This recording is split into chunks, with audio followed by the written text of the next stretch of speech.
It's Here We Go Sports, September 29th. We'll talk a little bit about the Colts game and the Ravens in the upcoming game.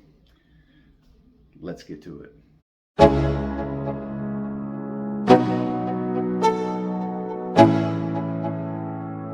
Let's go. Yeah. I'm like an addict, ooh, I gotta have it. I ain't even playing, got a really bad habit. If it moves, gotta grab it. Fuse like a magnet, lose, won't have it till I'm doomed in a casket. I ain't playing, got a weird mind. Alright, so I know I'm late with this, we're going to do it anyways. Gardner Minshew, excellent time winning that game. I mean, he wasn't perfect by no means.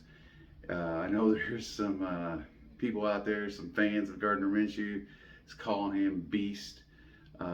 What he did was what he needed to do to win. No less, no more. He wasn't perfect by no means, but he made certain throws count when they needed to. He completed when he needed to. And then, of course, we had the running game, but we'll get to that stuff here in a minute. So, Gardner Minshew, I think, only passed for, I think it was like 61% of his throws he completed, but the ones he completed were very important.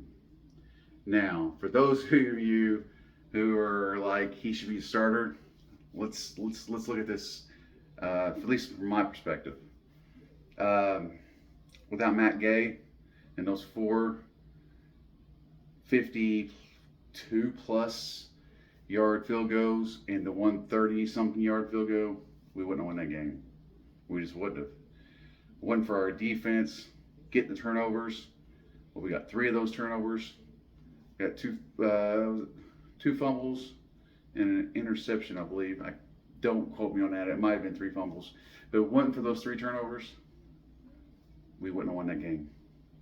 So, kudos to our defense getting after, and kudos to our running game, which we would not have won without that. So we really got to give thanks where thanks is due. Not to say Gardner Minshew didn't have his hand in that, because he absolutely did. This was a complete and total team win.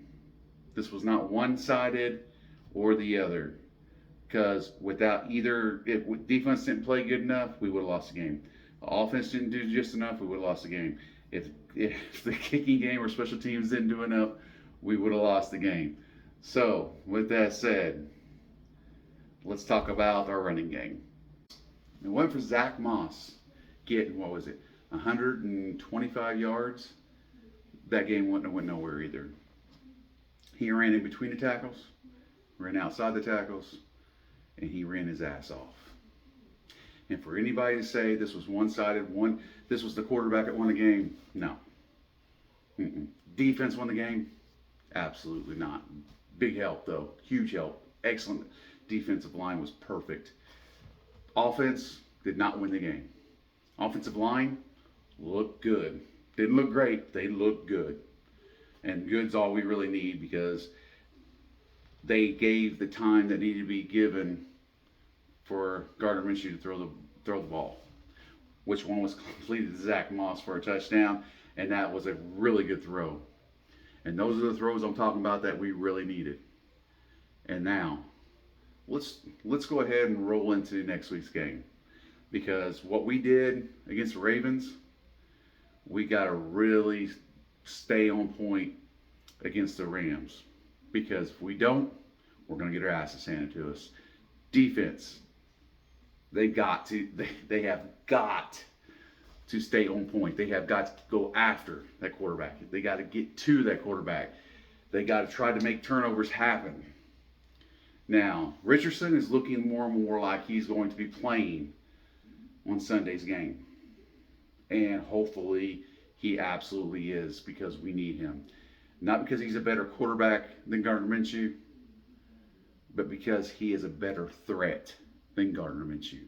I'm hoping he's going to be a better quarterback. This is his rookie year, and he's looking extremely good. Now, but he gives that dual threat. He can pass it or he can run it. And if Zach Moss is doing what he did against the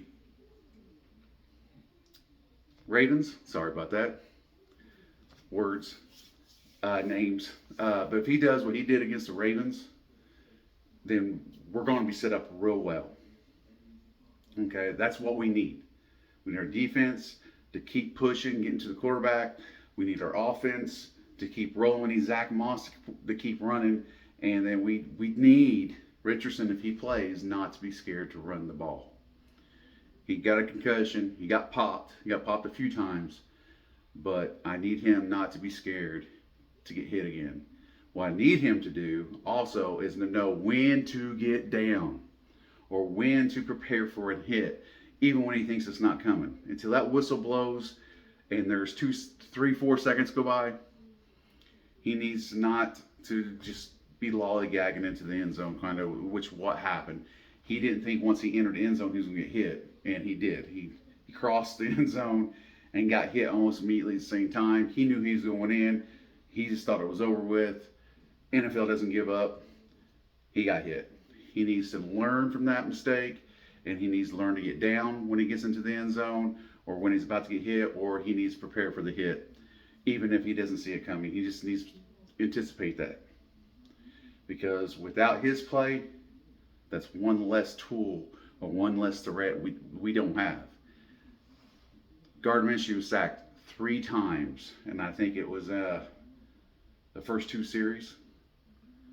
And that's because he doesn't have that capability of taking off and getting around the outside of that defensive line and getting a yard or just getting out of bounds. He just doesn't have that ability. Now, Richardson does. So if they try to blitz, Richardson has a good chance of getting away and up the field. One thing Richardson has not done yet in his NFL debut as a starter is throw it deep. And when I say throw it deep, I don't mean other than one to Alec Pierce the other day, but I'm talking about 40 yards, 50 yards. I would love to see him just not Hail Mary it, but it looked like it's enough distance that can be considered a Hail Mary for most quarterbacks. And the reason I say that is because we need that deep threat. Even if he's not able to complete it, he needs to have the confidence to throw it. Now, with that said, I think the reason why he's been dinking and dunking is because Shane Steichen is training him. Take what the defense is giving you underneath. Take it. And he's been taking it. Now, when's he going to release the reins to Richardson to throw it deep when he wants to? I don't know. I'm sure there are some calls on the sidelines where he's like, oh, let's try to throw it deep, which I think is what happened with the one throw he took toward the end zone. Now, that right there had nothing to do with Alec Pierce. Alec Pierce had that in his hands. It was a good catch, but it was a better defense. He got both hands. He kind of clubbed both hands at the same time and raked across the ball. The ball came out. That was not Alec Pierce's fault. That was a better defense than it was an offensive. I don't even know how to put this. The defense was just a lot better than the catch, just plain and simple. And it makes Alec Pierce sound bad, but it's not. I don't know a whole lot of receivers could have made that. And I watch a ton of football, and I'm telling you, I have yet to see somebody actually catch something with that, what I would consider a hammer fist across the arms and then rake across the ball at the same time. That is a very hard catch to make. Not to say it's impossible. I've seen something similar completed, but that is a very hard catch to make. Now let's get off the whole catch. I feel like everybody's on Alec Pierce and saying he's not good enough. I think he's developing. I think he is good enough. He's just never been that deep threat, and he's learning to be that deep threat right now. We need Zach Moss to run that ball, though. That way it takes the pressure off Richardson and allows Richardson to run when he needs to. Our defense looked extremely good. As long as our defensive line can get to the quarterback, our defensive backs do not need to work as hard. However, they looked good against the Ravens. Now, we're going against a couple of better receivers than what we did last week. 100% is what I believe. I'm sure you guys won't leave comments. Please leave comments, please. I will answer to them, but please leave them. But I believe that the Ravens receivers were nowhere near as good as the two receivers we're going to be going against on Sunday. So our defensive backs got prepared. Our defensive front needed to get to the quarterback. We looked good against a team in which I thought was better than apparently they were. I'm going to be straight up honest. I figured the Colts would try to keep it close, and we'd end up losing. We were an 8.5-point underdog, and we won by 3. So, granted, it was in overtime, but still, 22-19 against a team that we were supposed to be a 8.5 underdog. Either they're not as good as everybody thought they were, or were better than what everybody thought they were, or we were, or they're just not as good as everybody thought they were. So, regardless, my outlook on this coming up game last week, Gardner Minshew did his thing, but he did exactly what he needed to do to win. Like I said, that was a complete team win. And for people to be, well, I mean, you can hype up Gardner Minshew, and maybe that'll help his ego by all means, or help his confidence. I shouldn't say ego. He really doesn't have an ego, but help his confidence. That's fine. But I want everybody to realize that's a team win. No singular person or offense or defense or special teams was the reason they won that game. It was this, that, the other, and so on. Now I'm going to try to get some more information out about Richardson. Hopefully leave it short on what's going on. As soon as I find out, I will share it with you guys. I'll try to get on here in a better reaction time to the storyline that I hear. I've known about this for a long time too. I'm a very busy person, but I'm going to try to get on here more and more, I promise you.